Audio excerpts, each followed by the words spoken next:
بہت سارے لوگ ہیں جن کو دشمن آل رسول کہا جاتا ہے.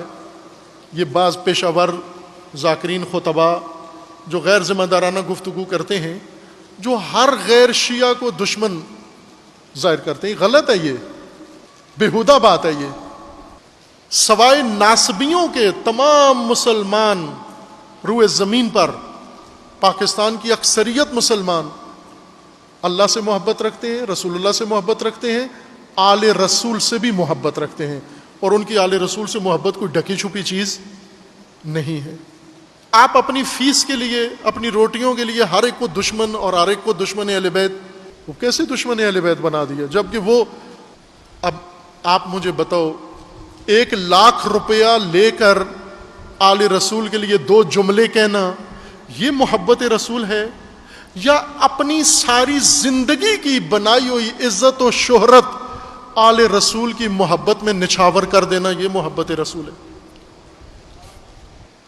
میں پاکستان کی مثال دیتا ہوں. آپ یہ جو بےہودہ بیٹھ کر سٹیج پہ ہر ایک کو دشمن اہل بیت کہہ رہا ہے، آپ نے تو اہل بیت کے جھوٹ سے، مکر و فریب سے نام لینے کے بھی لاکھوں روپے لیے ہیں. تم نے ایک مجلس کا 1.5 لاکھ روپیہ لیتے ہیں. ابھی کورونا کے دنوں میں اور مہنگے ہو گئے، 2 لاکھ روپے ایک مجلس کا لیتے ہیں. کیوں کہ آل رسول کا جا کر 2 جملے کہہ دیں. یہ اپنے آپ کو محب اہل بیت کہہ رہے ہیں. اور وہ دیکھو، آپ سارے جانتے ہو مولانا طارق جمیل صاحب کو، پوری دنیا میں کتنی شہرت ہے، کتنی عزت ہے، کتنا احترام ہے، سب کچھ ہے یا نہیں ہے؟ یہ تو کوئی نہیں کہہ سکتا کہ نہیں ہے. شہرت نہیں ہے، عزت نہیں ہے، احترام نہیں ہے، سب مانتے ہیں. لیکن یہ سب کچھ کدھر اس کی پرواہ نہیں کی، نہ اس شہرت کی پرواہ کی، نہ اس احترام کا پرواہ کیا، نہ اس عزت کی، نہ سب کسی چیز کی پرواہ نہیں کی. اور آ کر ببانگ دوہل دنیا کے سامنے، چند دن پہلے ہم حاضر ہوئے ان کی خدمت میں، تو وہاں بھی یہ سنایا انہوں نے یہ واقعہ. آ کر سٹیج کے اوپر بیٹھ کر کیا کہا کہ میں امام حسین کا صدیق مراسی ہوں، میں آل رسول کا صدیق مراسی ہوں. پھر انہوں نے بتایا بھی کہ یہ میں نے کیوں کہا اس لیے کہ مراسی جو بڑے خاندان والے ہیں، چودھری سادات، ان کے شجرے مراسیوں کو یاد ہوتے ہیں.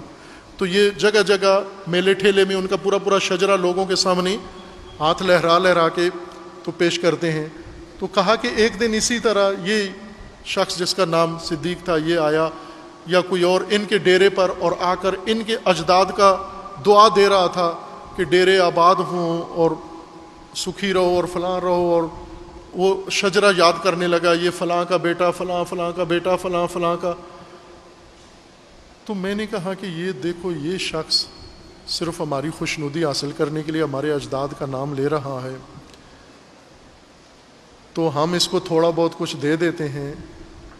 اگر ہمارے دسترخوان پہ بیٹھا ہوا ہے تو اتنا یہ ہمارے شجرہ یاد کر رہا ہے، تو میں جس کے دسترخوان پہ بیٹھا ہوا ہوں، میں جن کے دسترخوان پہ بیٹھا ہوا ہوں، میں کیوں نہ ان کا صدیق مراسی بن جاؤں؟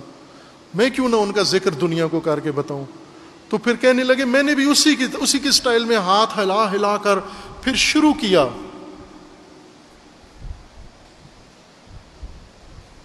شجرہ، پاکیزہ شجرہ مطہرہ سارا ذکر کیا. اب ان کو آپ کہو گے یہ دشمن اہل بیت ہے؟